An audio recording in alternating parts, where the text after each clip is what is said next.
Excellencies, ladies and gentlemen, welcome to the final act of this year's World Water Week. My name is Artie Davis, and I've been your Master of Ceremonies here on Centre Stage. Suzanne. Thanks, Artie. The opening feels like both yesterday and a very long time ago, doesn't it? Yesterday because time flies when you're having fun, and a long time ago because so much has happened during the week. So many meetings, conversations, sessions, and initiatives. I am very grateful to have the privilege of experiencing this. This final hour together, we will try to capture some of what has been going on this week. But like we said at the start of the week, no conference should be seen in isolation, and World Water Week is no exception. So for that reason, we should also look ahead at what's coming and how this week relates to that. Together, we will ask the question, what's next? Before we do that, let's look at this year's World Water Week. We've had record number of on-site participation. 12,000 join us online with engagement by 198 countries and territory, which is truly astonishing, yes. Indeed. It really shows the global importance and reach of our collaborative efforts. And World Water Week is an event where generations come together, and we continue to see high participation from people under the age of 35, really helping us to bridge that gap between generations of water experts. And as previous years, we see more or less equal shares of men and women at the conference. This together with, yes. This, together with other symbols of diversity, such as a very strong presence of indigenous peoples' water expertise. These are all important steps towards diversity, inclusion. It has been inspiring to see the broad range of engagement throughout the week. People rolling up their sleeves and pulling together, working together, sometimes in completely new constellations, to solve problems and come up with new ideas.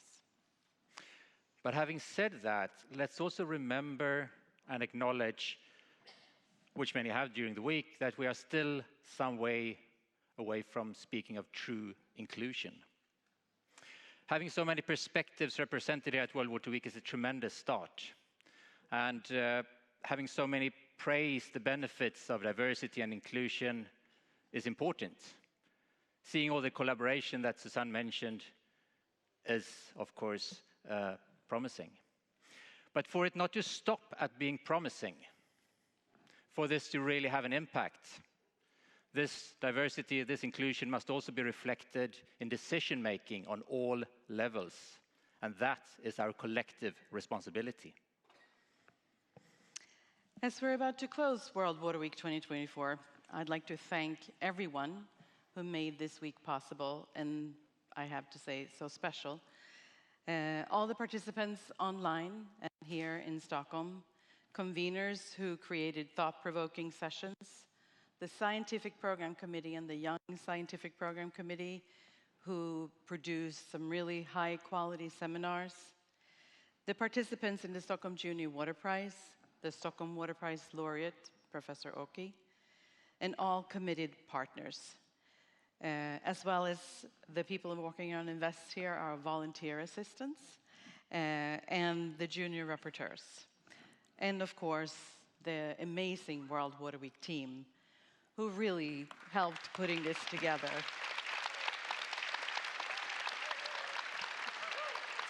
And one big feat is they helped me stay somewhat sane throughout the week. So thank you to them. And in addition to that, Susanna and I would also like to thank our colleagues at SIWI as a whole. Your dedication, passion, many are in the room here today, your professionalism, your experience, expertise is a cornerstone for this event.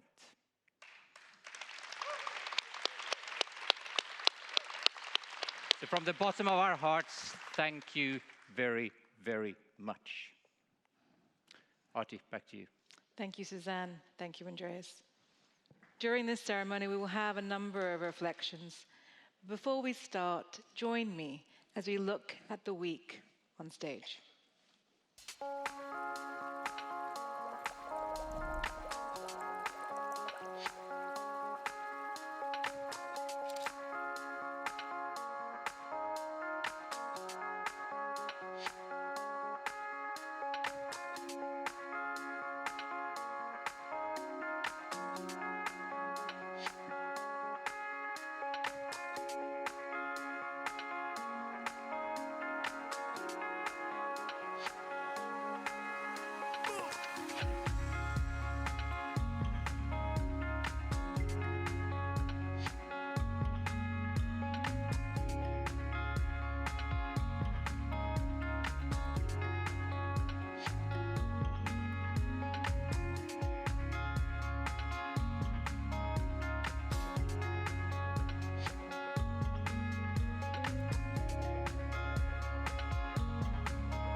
That was a round of applause, but that goes to John and Elias, who were the ones that captured those moments of your Water Week from the last week. To continue the reflections, I'd like to invite two people on stage. Nof Afghani, who is a member of the Young Scientific Program Committee at the World Water Week. Nof, please join me on stage.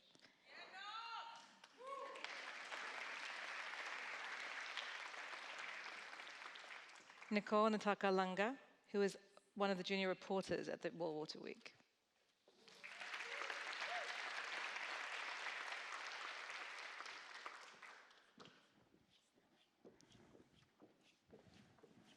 Nicole, Nof, you've been listening to conversations, you've been participating in conversations, you've been taking note of what's happening. I'd like both of you to tell us, tell the room, tell everyone online, 3 things that you've seen that you are happy to have been discussing, that you're happy to have been represented. But also tell us the things you haven't seen, that you want the World Water Week community to put on their agenda for next year. Thank you, Arati. Good afternoon, everyone. My name is Nof Afghani. I'm a Jordanian water researcher and enthusiast.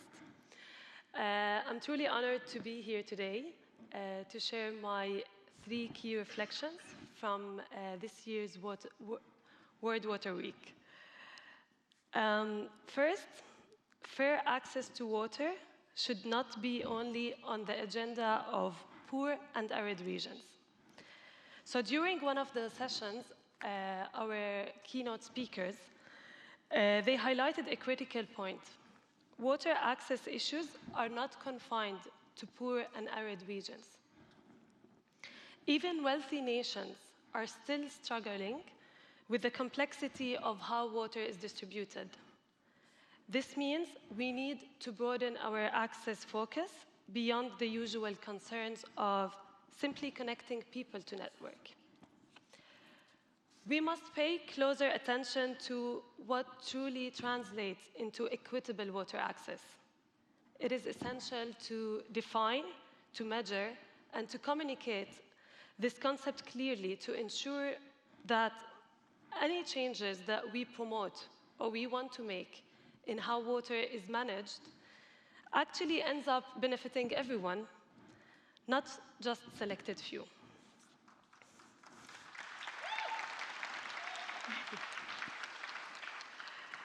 Secondly, we need different voices. We need different sources of knowledge. During this week, and for the very first time, I had a conversation with one of the representatives of an indigenous community. She shared something that really made me stop and think. She told me that for centuries, for generations, her community have been fighting to protect their ways of living and their connection to nature. She said, "Those who once fought us, who ignored us, are now calling, ironically, for nature-based solutions. They forgot that we, indigenous communities, and everything we stand for, has always been and is nature." And that made me think, water problems are complicated. And we will be missing and, quite frankly, wasting time if we keep relying on the same ideas from the same people. We need everyone at the table, and we need new sources of knowledge to help us solve those complicated challenges. Third, water as a savior or as a weapon. At the opening ceremony, the photojournalist Paul Hansen shared that he wasn't sure why he was asked to speak about water. But then he showed us pictures that spoke louder than thousands of words. These pictures reminded me that while we are all sitting here dreaming a better water future, a more sustainable future, we must also do and advocate as much as we can to make sure that water is never used to harm not only the most vulnerable people, but honestly, anyone. So finally, as we think about future water weeks, simply I want to say that I hope we keep the spirit that we saw in this week. I've loved being in a space where everyone is welcomed, and where everyone can share ideas openly, and where everyone are so passionate about water and they just want to make real connections. So I hope for future World Water Weeks to continue to bring people together this way. Thank you for listening, and thank you.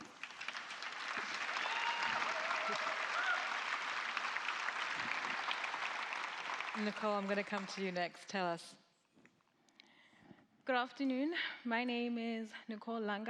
I work as a research officer, Future Creative Technologies for Agricultural Innovation at the International Water Management Institute, known as IMI, based in Pretoria, South Africa. I am also a junior rapporteur for this year's World Water Week, and I've had the privilege to be a presenter at one of the sessions. During the opening ceremony, I listened to the Deputy Minister of Water and Sanitation say, "To invest in humanity is to invest in water. Water insecurity is an existential crisis. Water is life, water is hope. Water is the restoration of the dignity of future generations." And I thought, wow. I was so inspired, and his words struck with me throughout the duration of the week. And a few days later, as I hurried through the corridors off to the next session that I would be reporting on, trying to get through the busyness, I heard a conversation in the corridor, and it started off with a lady who asked, "Why am I here? Why are we here?" And I thought, well, didn't you hear what the Deputy Minister said? But then I started to reflect, and her question made an impression on me, and I began to ask myself, why are we here? Why are any one of us here? And the conversation proceeded with her saying that because the work that we do is not easy. And I thought, well, what work is that makes an impact? That's why we're here, to make an impact. So I have a few key highlights, and I've identified some key gaps and areas of improvements, as well as looking ahead into what I'd like to see at World Water Week 2025 that I'd like to share with you. One of the sessions that stood out to me, and a repertoire favorite that employed a creative, dynamic, and engaging format, was the live studio talk show. I had the privilege of reporting on a session that spoke about social innovation and how it's contributing to the Sustainable Development Goals. Thank you, Joseph, Jessica, and David, for igniting a conversation on how the private sector should be used to accelerate social development, but also being critical, bold, and provocative enough to call out private sector organizations that are using it as a gimmick, who have quick, fast campaigns about social development to draw in investors, but that don't really make a long-lasting impression. One of the gaps that I've identified throughout the sessions, and one thing that I've also appreciated, is the use of multidisciplinary and interdisciplinary approaches in the research across agriculture, science, and technology. But what was really missing for me was that same approach in the methodologies, where social science practices such as indigenous knowledge systems and scientific reports and data, and what happens when scientists make the wrong predictions and that has adverse consequences for indigenous communities. I believe that these approaches should be able to coexist and inform each other and are complementary, where at times I felt that they were in constant competition with each other. Nicole, I'm going to have to stop you there, but I think in one sentence, what do you want to see next year? I envision a World Water Week that has multicultural and diverse presenters that are united and present research in creative and dynamic formats that are unconventional, and where culture and numbers can coexist and are not in competition with each other or siloed in different sessions. Thank you so much. You've heard.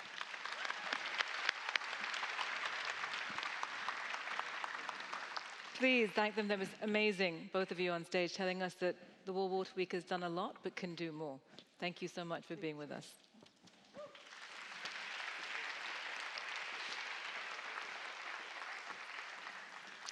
We've been reflecting for the last 20 minutes about this last week. But as is tradition, when it comes to the World Water Week closing ceremony, we will also look forward to next year and what we can expect when you come back here, World Water Week 2025. To do this, I welcome on stage John Lane, Chair of the Scientific Program Committee, to share with us this day 12 months from now. John. Stage is yours.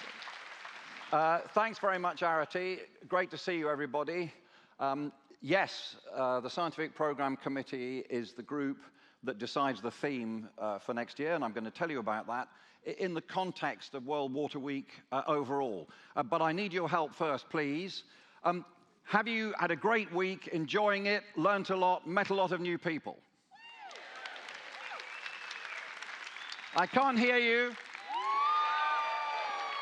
No, I still can't hear you.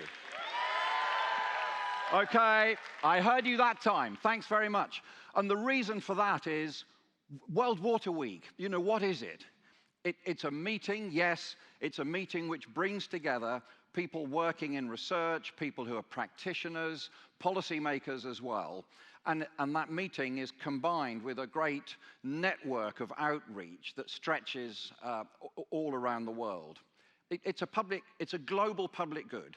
It's accessible to everybody. It belongs to nobody. It belongs to all of us.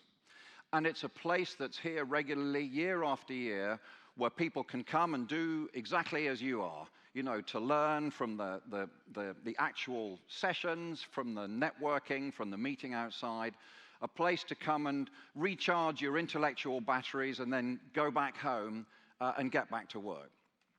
And how does it do that? It does it by establishing an atmosphere in which everybody's equal, everybody's voice is heard, everybody's respected, everybody's views are welcome.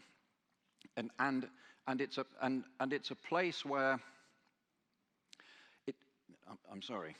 where everybody's welcome. I'm sorry, I just need to check my note. We're getting there. We're getting there. Yeah, sorry about that. It's a safe space because you can come here and you can say things here that you wouldn't like to say in other conferences. You can meet people here who you wouldn't normally be able to meet in other conferences. And above all, because we're here every year, you know you can come back and continue to do that. So what has made it special? Why is it that it has those characteristics? And the answer is that it's the hosts. First of all, there's SIWI. SIWI has spent 30 years perfecting this, working on it, planning, thinking all the time, developing it year after year to achieve those characteristics that I've just described. There's Stockholm, the city where we are. I mean, it just provides a great venue for us. And it has this wonderful link with the Stockholm Water Prize and the Stockholm Junior Water Prize as well.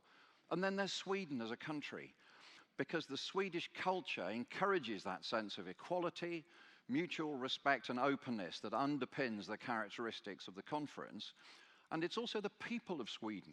You know, from the head of state, His Majesty the King, who's a great supporter of World Water Week, to the immigration officer at the airport, and it's all happened to you. You come in through the airport. Oh, yes, what are you coming for? Oh, World Water Week. Welcome home.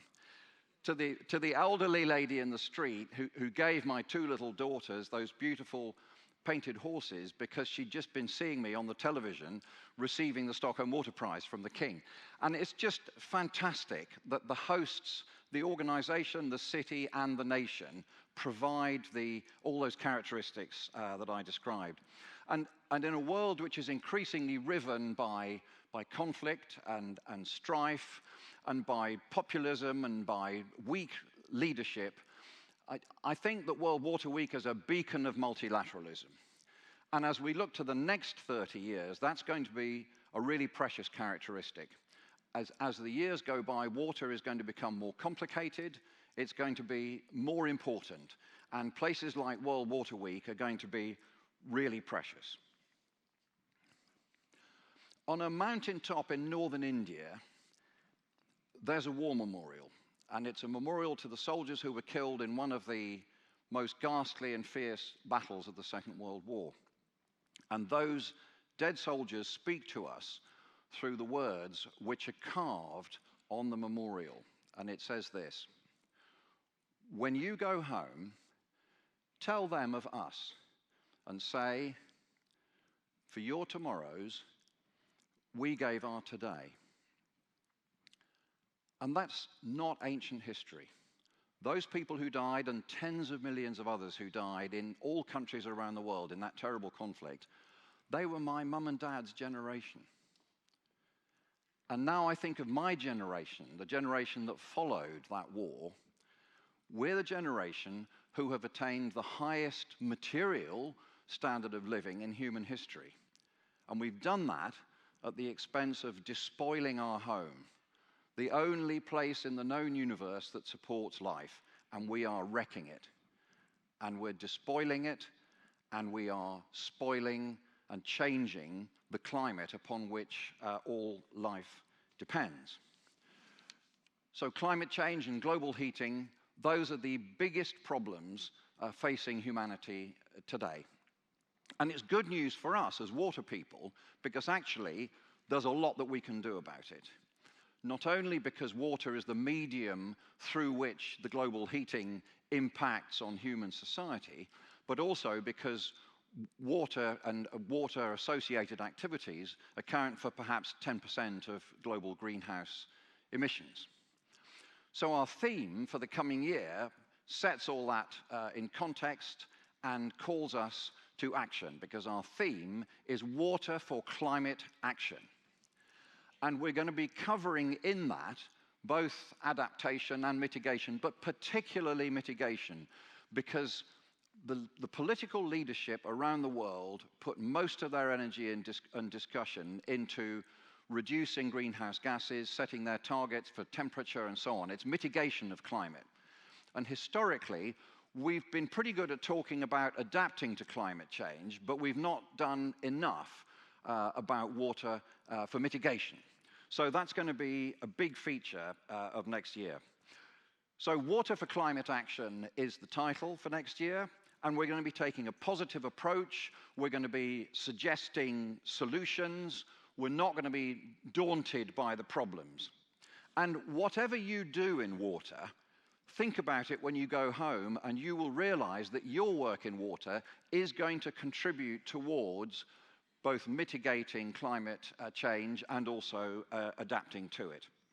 So we'll be here next year to tackle that subject, and we hope that all of you will be back here to take action against climate change and to work for humanity and for the planet. Thank you very much.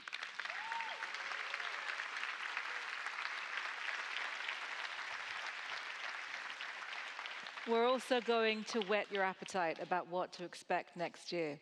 We're going to have a few expert speakers on stage, and I welcome with you, John, Danny Gale-Pisher, advisor at CIVI for International Policy.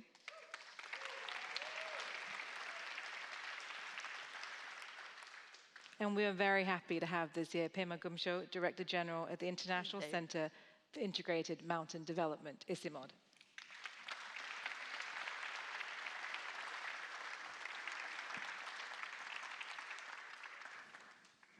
So we have the theme for next year. Danny, I want to start with you. CIVI, of course, is a founding partner for Water for Climate. We had the Water for Climate Pavilion at COP28, which united 63 partner organizations. How do you want to grow this movement? I'm happy to say we already have grown. We are almost up to 80 partners from where we started at COP26, from just a couple dozen. So that proves that we're on the right trajectory. If you look at water in the climate space, we've made a lot of progress. There was no mention of water in the Paris Agreement. At COP26, we actually were able to have the first Water for Climate Pavilion. At COP27, with the leadership from Egypt, we brought significant attention to the issue, and it was actually included in the outcome document for the very first time in history. At COP28, again, we built on that success, and we, with the leadership from the United Arab Emirates and very, very dedicated people that are part of the Water for Climate Pavilion, we were able to confirm a specific target for water and sanitation within the global goal on adaptation. So I think we're on the right path. So where do we go to next? Bringing it together. We've been talking about water, we've been talking about climate every year at the World Water Week. And now, with the theme that we have next year, you're bringing it together. So how do you push on policy now? How do you push the expectations and ambition? I think what we aim to do is to build on the wins that we've already established. We're going to look to continue the momentum on all of these things into COP29, but also beyond COP29 to COP30 in Brazil, to COP31, and all the way as long as we can. We want to build on the successes of some of the initiatives that are really out there and engaging politicians and people on the ground. Things like the Freshwater Challenge, things like the Urban Water Resilience Initiative, and building water-resilient food systems, but also bringing water solutions into other domains in the climate space. So that includes things like climate financing, or mitigation, like John mentioned earlier, and equity issues. So we're going to be very active in bringing water as a solution to those issues. And part of that will be to get the right information to the right people to develop those policies. And I come to you, Pema, because at ICIMOD, you have a unique perspective on the theme for the next World Water Day, which is, of course, the cryosphere and glaciers. We're talking about another way of working with water management and water stewardship. You deal with a very vulnerable ecosystem. You deal with very vulnerable communities who are trying to manage water in very different circumstances. What best practices can we learn from that we can then scale and replicate? Thank you, Artin, and thank you, CV, for hosting this very important week. Well, we are all water. As I look around the room, I don't see people, I see just a lake. Because if you believe science, 60% of our body is made up of water. So imagine, actually, this is a lake. So we heard everywhere, that climate crisis is water crisis. I think that's the key message. Water is at the center of all the impacts of the climate change. Either too much water or too little water. Too much water destroys. Too little water also takes away livelihoods. So I think this is what we have to keep in mind when you talk about building resilience. And what is happening now, we separate the mountains from the seas. These are connected. What happens when the snow and ice melt? Where do the water drain? It goes down into the sea. It affects the coastal areas. It affects the plains. So we need to connect the mountains with the ocean, with the sea. And I think in forum like the COP, we need to not divide into parties, but bring the parties together. They're linked. And I think that is the appeal that I would like to make to you. Now, we have talked about so many things, about innovations, about investments, about the cooperation and so on. So I have come across, when I was listening to some of the sessions, several I's. One I, information. We are not information poor. Where we are poor is sharing information, access to information, the right type of information at different levels, local level, national level, regional level, global level. If we can share more information, if we can create more access, I think we know enough to act now. Please stop me when you feel that. I actually want to push you a little bit further because you talk about connecting mountains to oceans. And of course, the information required, the accessible information. But I want to ask you about the stakeholders, the communities, and how did they get involved in this conversation, especially in the Malin Kush? Right. So I'm going to the next I, actually. So the innovations now. Innovations for whom? If you look at innovations at the local level, we have talked about traditional knowledge, traditional good practices. There are enough good practices that we can scale up. We're not doing that. We are waiting for AI to generate the next generation of technologies and innovations. And we have also developed enough innovations and technologies. If you look at resolving addressing the challenge of too much water, we have now early warning systems, well-tested, piloted, working, but we are not scaling up. We are not engaging the local communities and so on. Now, we are talking about disaster preparedness, loss and damage, but what are we doing actually on the ground? We cannot talk about the impact of climate change if you don't know how to take care of our own waste. We keep on dumping our plastic in our water bodies. We keep on dumping our sewage in our water bodies. We cannot do that. We cannot blame that on climate change. So I think getting the local people involved with the right kind of messaging, information, advocacy is also very, very important. Let me just go to the next one. We are not innovation poor. We are implementation poor. Poor in implementation. And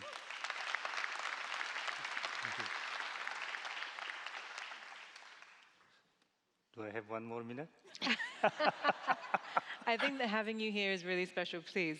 Okay. I go to the next one. Very often we blame that on lack of investment, lack of resources. But even when we have enough investment, when we have enough resources, we don't implement. The investments are not reaching the targeted beneficiaries, targeted groups at the local level, where it is needed, and when it is needed. So those are the difficulties. Investments are available, but it is not reaching where and when it is needed. And I think we must address that. GCF, Adaptation Fund, I think we need to now see how they can reach the unreached much better than they are used now. So this is an area that we need to really tackle, because we hear a lot of investment, a lot of funds sitting here in the GCF or adaptation fund or many other funds, but that is not reaching, not trickling down. And that is an area that we need to tackle. I mean, I think equitable finance for the transition is critical to the discussion to actually see change. And the Global South is in dire need of receiving these funds, and that needs to happen. Absolutely. I want to turn to you, John, because of course Pema's talking about making things happen. You're talking about a systemic shift. We need to actually understand how things can be done and make them happen on the ground. That, of course, takes stakeholder engagement, trust building, but also what are we changing for?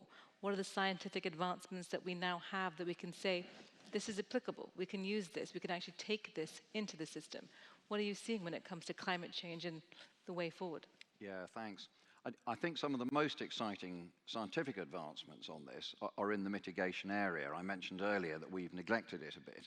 So if we take, for example, we've got a greatly increased understanding now of different methods of growing rice, whereby one can maintain the yield of the rice while reducing enormously the quantity of methane that the fields give out. Or equally, really excellent research recently on the amount of methane that's given off from human excreta, whether it's in pit latrines, on-site sanitation, or whether it's in wastewater treatment plants. Once you've identified that huge quantities of methane are being vented to the atmosphere, you can then capture the methane, and there are now a fair number of wastewater treatment plants around the world that are actually power stations, because they capture the methane, convert that into electricity, and they produce more than they use. So peatland is another example. And if you talk here, there have been a lot of people talking about increased efficiency of water utilities in terms of efficiency, meaning reductions in greenhouse gas emissions. So I think those are the most interesting aspects of research at the moment. So Pema pointed out the need for financing and the need for deployment as the critical gaps that he's facing right now. When it comes to research and moving the discussion forward, you've talked about methane and what's been happening to understand how to trap and reuse methane, of course, especially when it comes to water. What do we need to see? What are the gaps in terms of research to actually take this forward? Yeah, thanks. I think methane is taking everyone a bit by surprise. You know, we've talked about CO2 emissions, and our scientific colleagues have been really pretty good with their accuracy of understanding about CO2 emissions for a long time. Methane emissions, and bear in mind that molecule by molecule, methane is a much more active and therefore dangerous greenhouse gas. Monitoring methane has been more difficult to do accurately, and it's only in recent years that the technology has come on.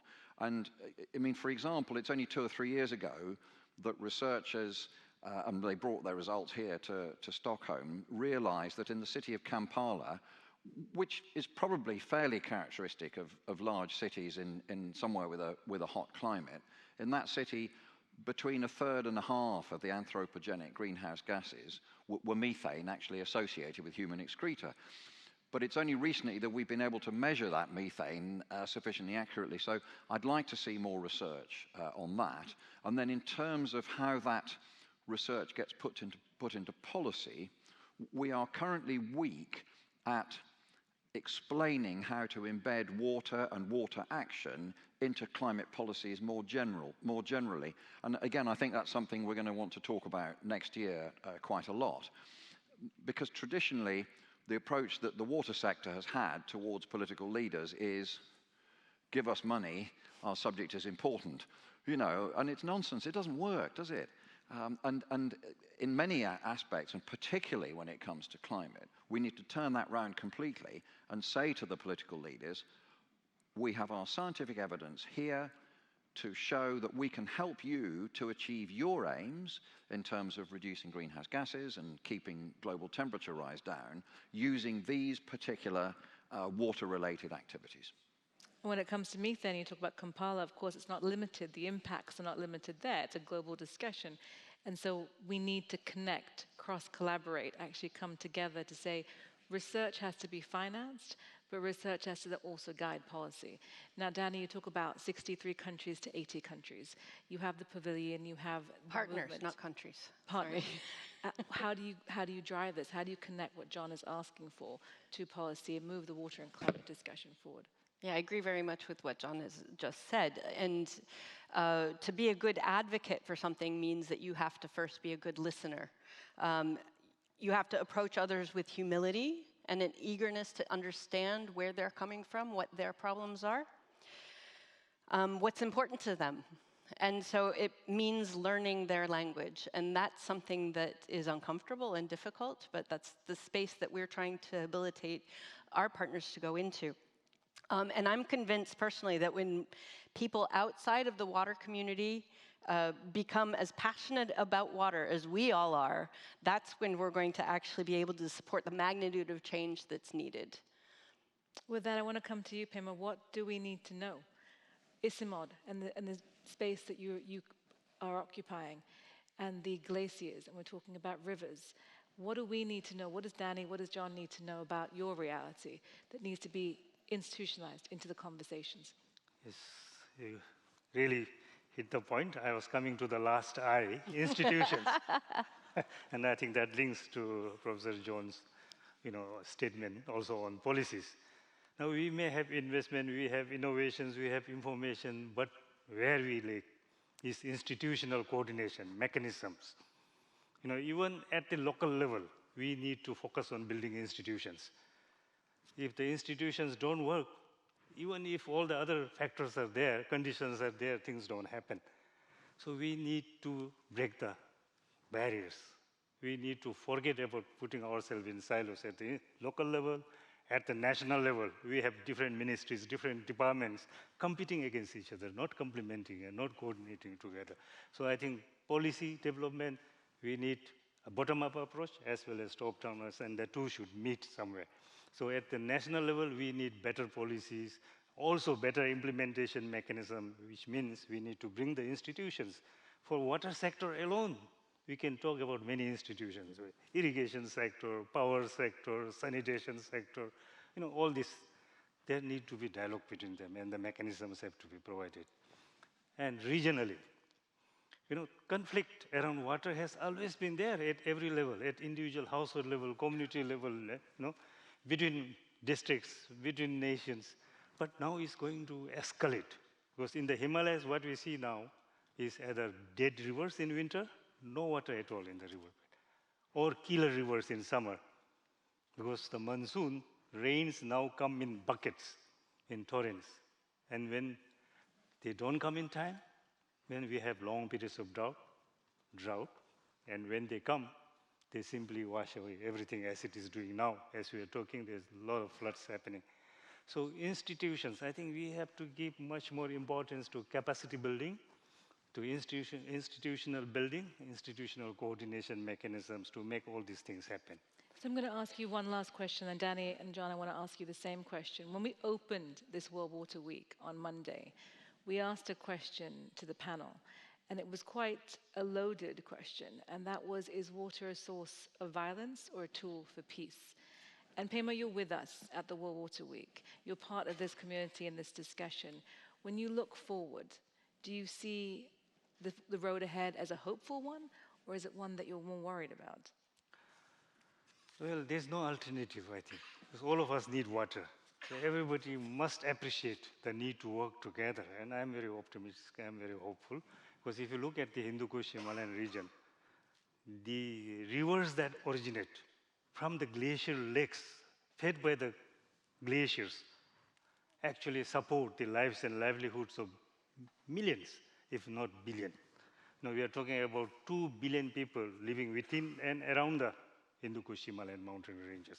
What will happen if these people have to run away because there's no other, move away because there's not enough water for drinking, not enough water for power generation, not enough water for food production, not enough water for sanitation and for health issues and so on. So what is, I think, critical, and there is appreciation around the room here, around the hall, that we need to work together and we need to make best use of the window that we have now, the small window that we have now. If we don't act now, I'm afraid it's going to be too late. Danny.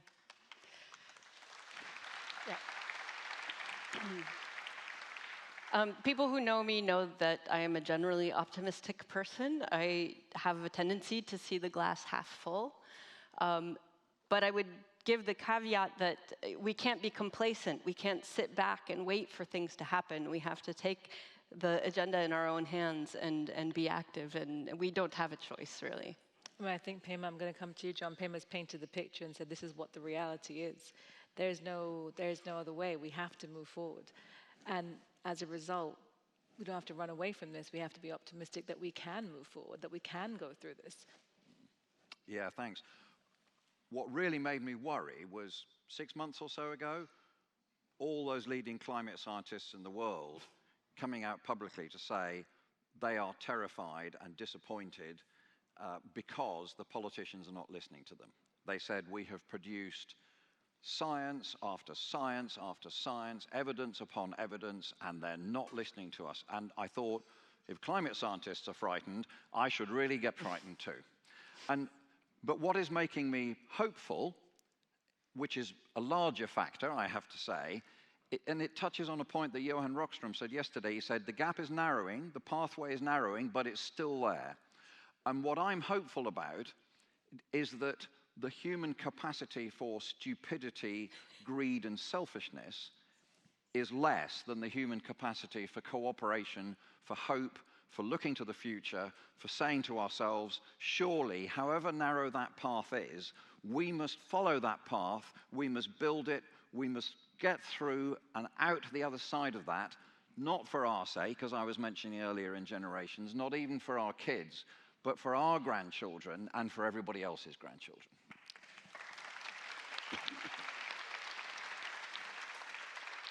With that inspirational ending, I'm going to thank Pema, Danny, John for being with us today. Thank you.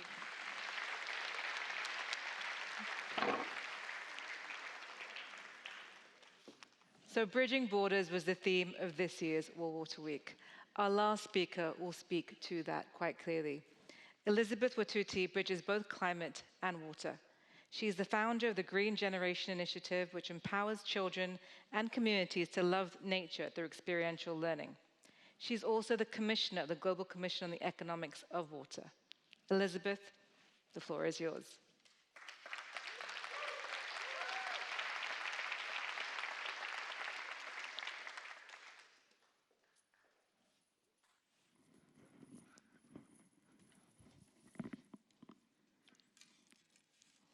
Good afternoon, everyone.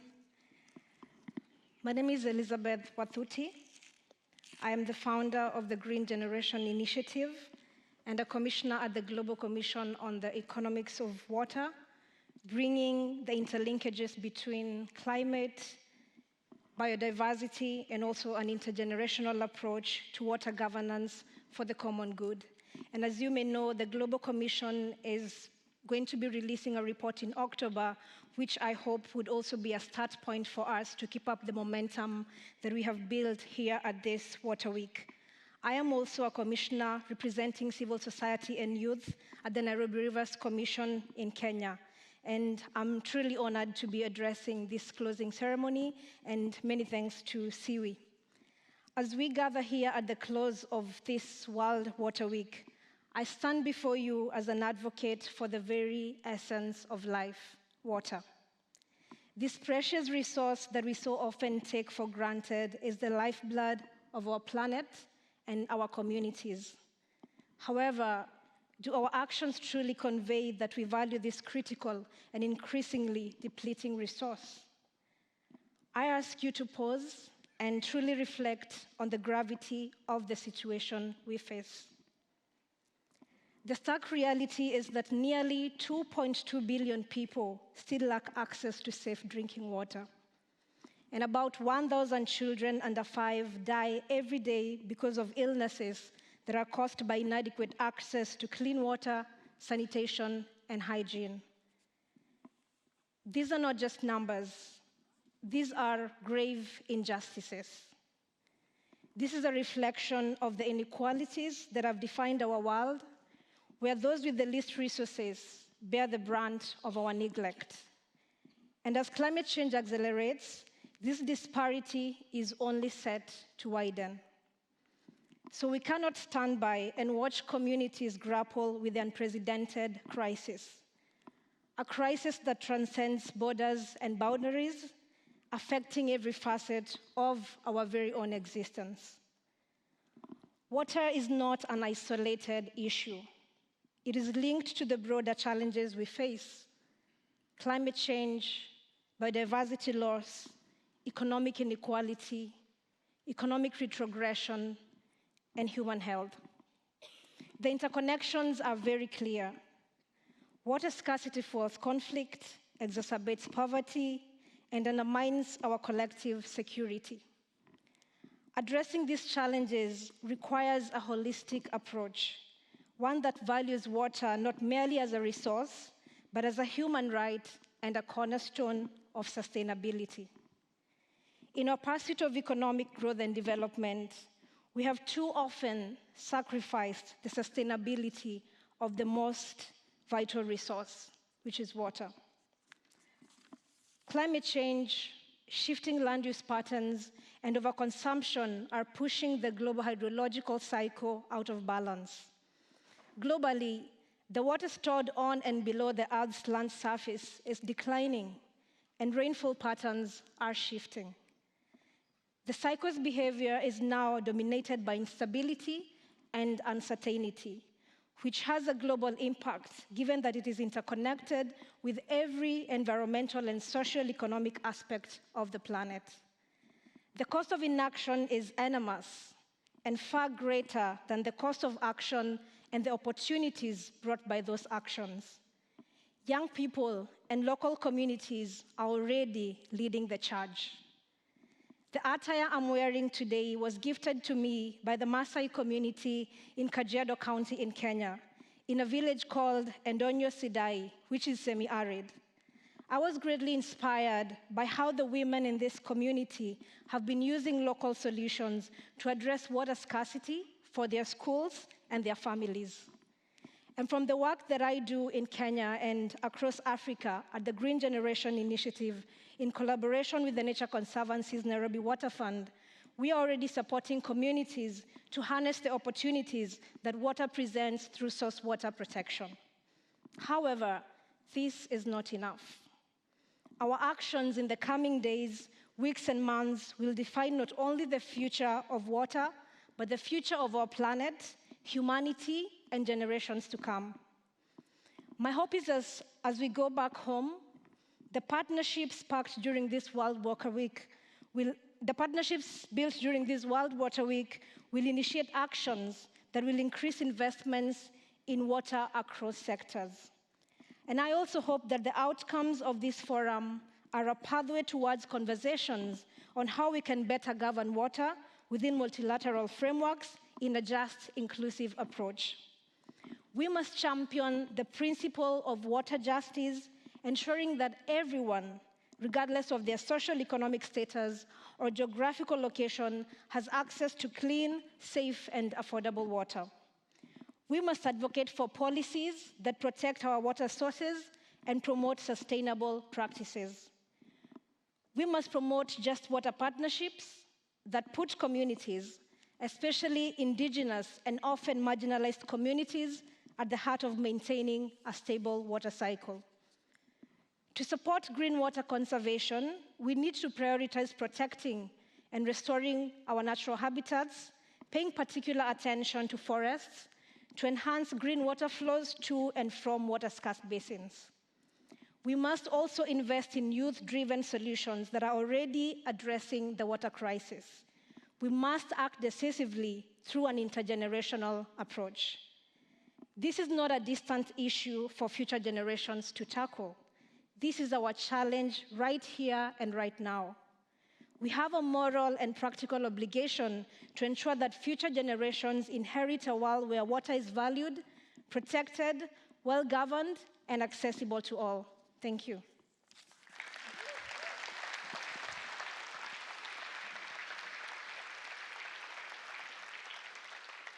Thank you, Elizabeth. Before we close today's ceremony, I want to say a few words. In 2005, I was working in Bangalore, India, on an integrated water resource management program. I was asked to come to Stockholm to the World Water Week. I was one of the case studies talking about integrated water resource management in some of the rooms outside. The conversations, the collaborations, and the friendships I made are still in the room today. There are people that I met in 2005 who I see here today. To be your Master of Ceremonies this year is an honor. Thank you very much.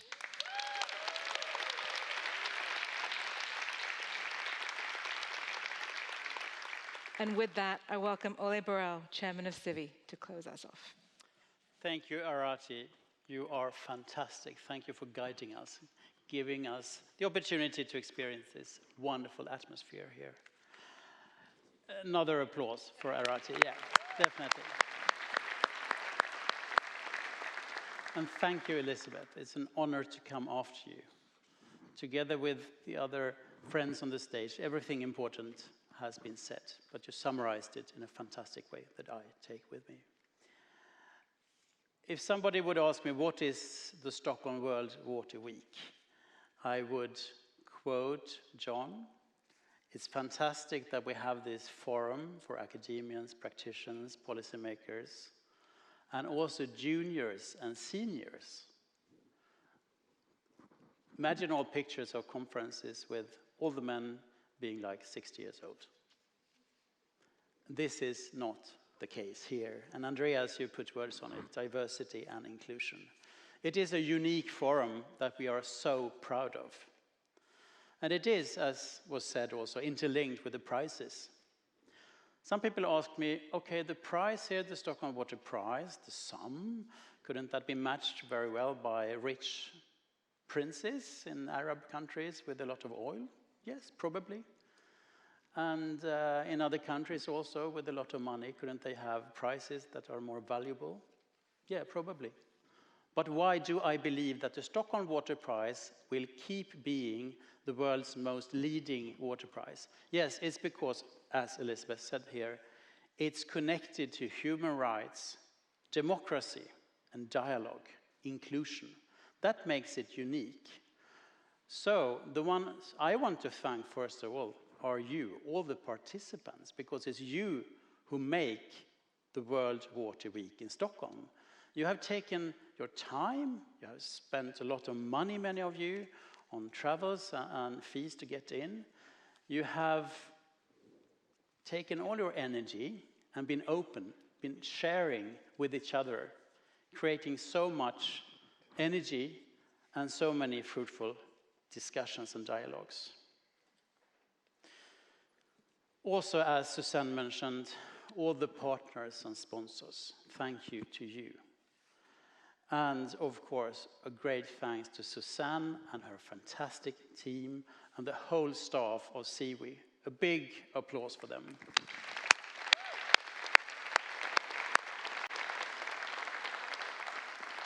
The next step has been presented.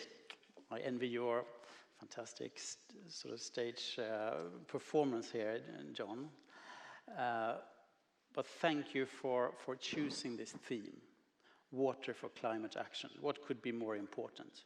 I mean, it's very welcomed by us in this room, and it will be welcomed by people around the world, creating people sort of talk about the World Water Week, making even more partners wanting to join and sponsors wanting to join and participants coming here to Stockholm. I already look forward to seeing you soon again in Stockholm here, late August 2025. Safe trip home. Thank you and see you soon.